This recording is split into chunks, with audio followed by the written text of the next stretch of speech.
ጤና ይስጥልን። ምሳሌ ቀጣይ ክፍል። ማህሌት ጉድሽ ፈላ።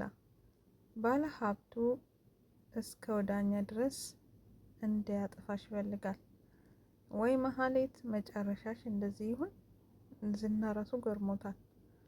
ዝና ሰውዬ ላይ የሰራችውን ቪዲዮ ወይንም አስፈራርታ ገንዘብ የተቀበለችውን ከነ ገንዘቡ ከነ ቪዲዮ ተቀብሏታል። ሰውዬ ግን አላበቃም።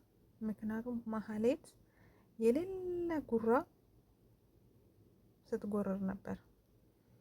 ከኋላዬ ከጀርባ ሰው አለኝ፣ ቪዲዮን ሌላ ሰው ጋር አስቀምጫለሁ በማለት ሰውየውን አስፈራርታ ነበር። ምክንያቱም ሰውዬ ባለትዳር ነው፣ ልጆች አሉት። ይሄ ቪዲዮ ከወጣ ምን ያህል እንደሚዋረድ አስባችሁታል?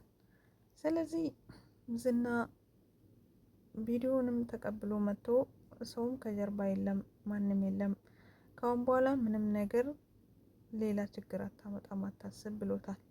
ሰውዬ ግን አላመነም።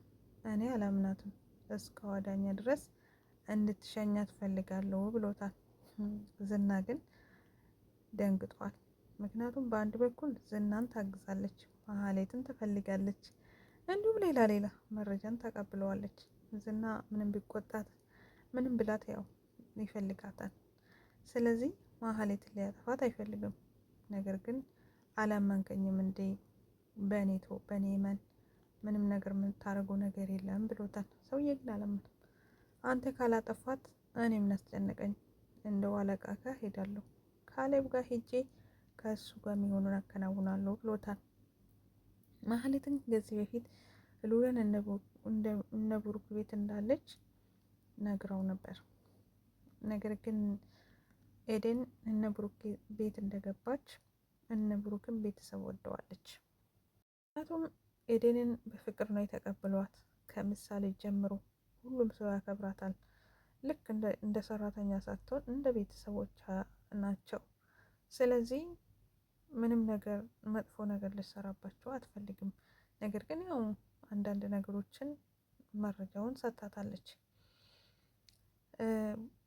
መድብልም መቃብሩን እንደቆፈረ ሉላም እዚህ እንደነበረች ነግራታለች።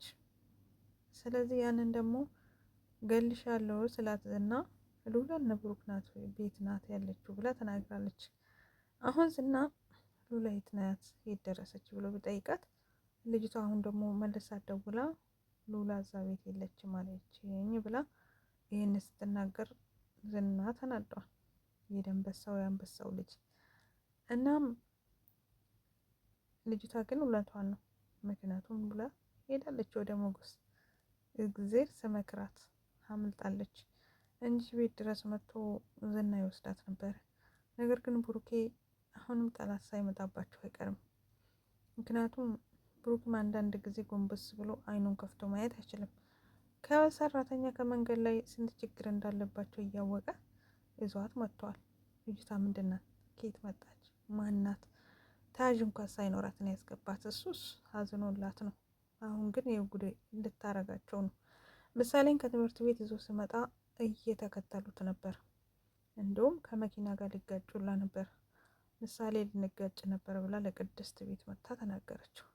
ምንድን ነው ለምን ብላ ቅድስት ስጠይቅ አይ ሰዎች እየተከታተሉን ነበረ ብሎ ነገራት። ያ ማለት እነዚህና ሰዎች ሊሆኑ ይችላሉ ማለት ነው። ሞገስም መድብል ብቻውን ነው ወጥቼ ባግዘው እያለ ነው። ሉላ ግን እየተከላከለች ነው።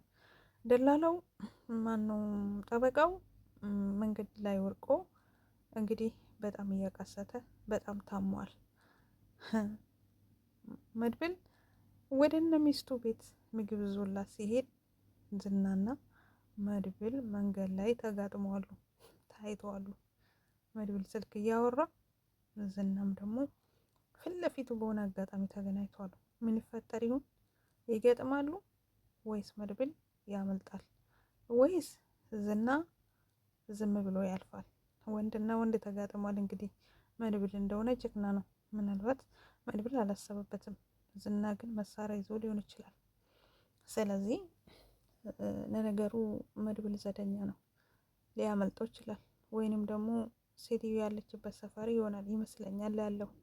ስለዚህ ምናልባት ደላላውን ጠበቃውንም የት እንዳለ ንገረኝ እመጣላለሁ ብሎታል። ስለዚህ ጠበቃውንም ሄዶ ሳያነሳ ምናልባት ችግር እንዳይፈጠር አሳስቦኛል። ምክንያቱም ዝና አሁን ጫፉን ካየ አይለቀውም፣ ይከታተለዋል።